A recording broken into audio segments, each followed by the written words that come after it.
మనకు కావాల్సినటువంటి శుభ్రమైన మామిడికాయలను క్లీన్గా వాషౌట్ చేసుకొని సిద్ధంగా ఉంచుకోవాలి. ఆ తర్వాత అందులోకి కావాల్సినటువంటి ఐటమ్స్ను చూస్తున్నారు కదండి. వీటిని సిద్ధంగా పెట్టుకున్న తర్వాత ఒక్కొక్కటిగా మిక్సీలో వేసి పట్టుకొని ఆ తర్వాత వాటిని మామిడికాయలను పికిల్గా ముక్కలుగా నరుక్కొని శుభ్రంగా కడుక్కొని అవి కూడా సిద్ధంగా పెట్టుకోవాలి. ఆ తర్వాత వీటిపై ఉన్నటువంటి పీచు మొత్తం తీసేసిన తర్వాత వాటిని కూడా సిద్ధంగా పెట్టుకోవాలి. ఎల్లిపాయలు చూడండి ఎలా చూపిస్తున్నాడు అబ్బాయి, ఎంత ఆడతాడంటే అంత ఆడతాడు. ఆ తర్వాత మెంతులు కూడా నేను చేస్తానంటే నేను చేస్తాను వీడియో అని. మెంతులు, ఆ తర్వాత ఆవాలు, ఇలా చూడండి ఎలా ఆడుతున్నాడో ఆవాలు.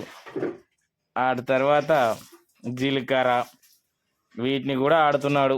జీలకర్ర చూడండి చూడండి ఎలానే ఉంటుంది పిల్లలతో. అల్లం ఎల్లిగడ్డ, అల్లము ఎలా రెడీ చేసాడు చూడండి. అల్లాన్ని ఎలా ఆడుతున్నాడు.